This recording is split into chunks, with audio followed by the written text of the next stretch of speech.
Hi, welcome back to More Food, and today I'm going to show you how to make my chocolate chip cookies. So today we're going to start with our blender, our stand mixer, and we're going to start with 2 sticks of unsalted Kerrygold butter. I just left this at room temperature for probably 4 to 5 hours. We're going to start with that in there. And then next we're going to add 1 cup of white sugar.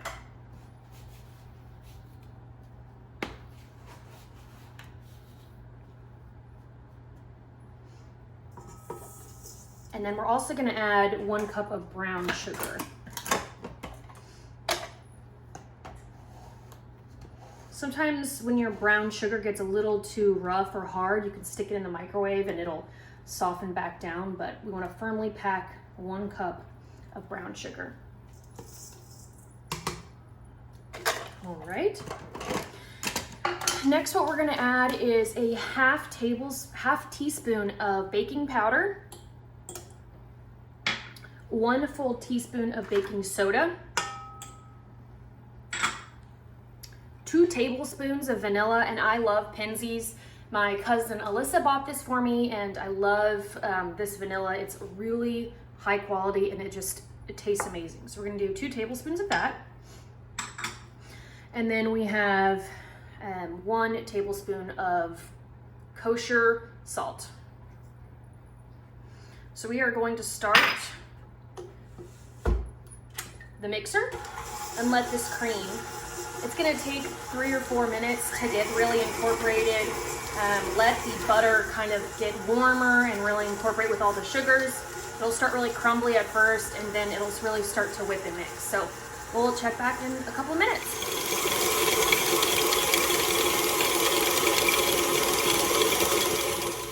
All right, we're back, and this is done creaming. You can see that it's much more put together and it's not as clumpy as it was before, so it's starting to really get totally incorporated. So now that we're there, we're going to go ahead and add our flour, and we're going to add 2 3/4 cups of just regular AP flour right into here. We're going to start with 1 cup.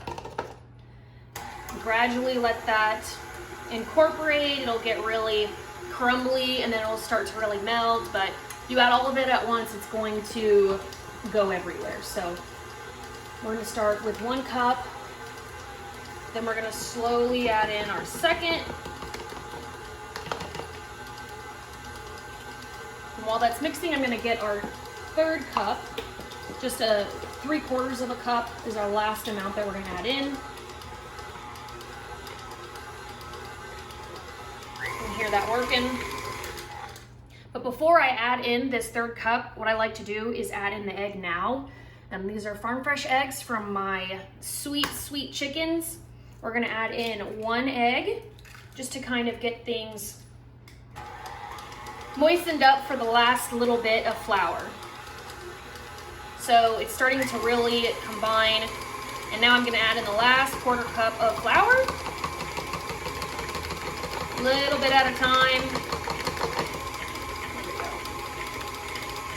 And we're gonna let that mix for about a minute. And in the meantime, I'm gonna get the chocolate chips ready. We're gonna use a dark chocolate chip. I think they taste so much better in cookies when you get that little bit of bitterness in with the cookies, with the sweetness of the batter. So we're gonna start with 1 cup of chocolate chips, and as this is mixing, you can see it's really combined. I'm gonna start adding these in. It up a little bit. I'm gonna get my 2nd cup ready.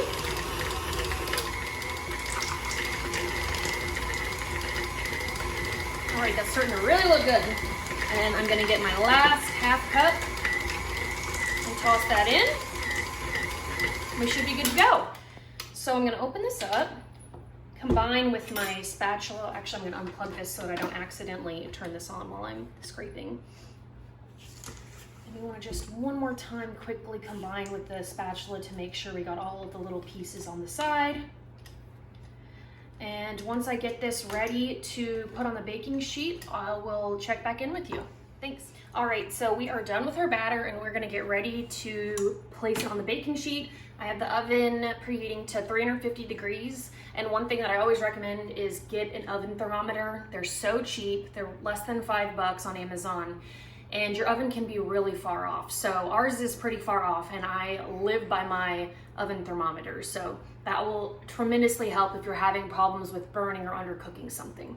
So as you can see, the dough is firm, which is great. This is gonna be so delicious. And I'm gonna start portioning these out a few inches apart on my Silpat, which is lined on a baking sheet, on a half sheet. I'm gonna do about a tablespoon, 2 inches apart. I like pretty big cookies.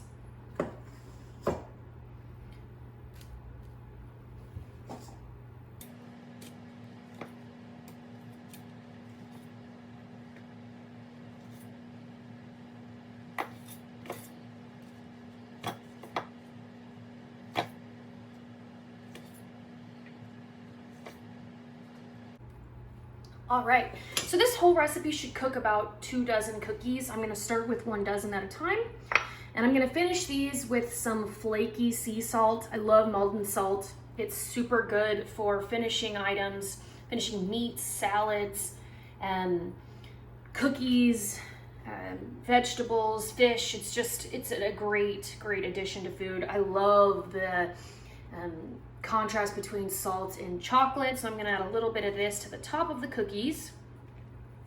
If you don't really feel like doing the salt, you don't have to, but we're gonna pop these in the oven and cook them up. All right, the cookies are ready. I'm gonna grab them out of the oven.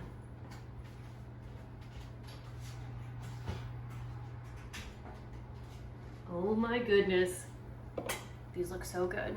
You can see the salt on top. They're crispy on the outside, but there is still so much chewiness in the middle. So what we're gonna do is we're gonna let them sit on the pan for about 2 minutes to cool down, and then I'm gonna move them to a baking sheet to cool the rest of the way. We'll check back in 2 minutes.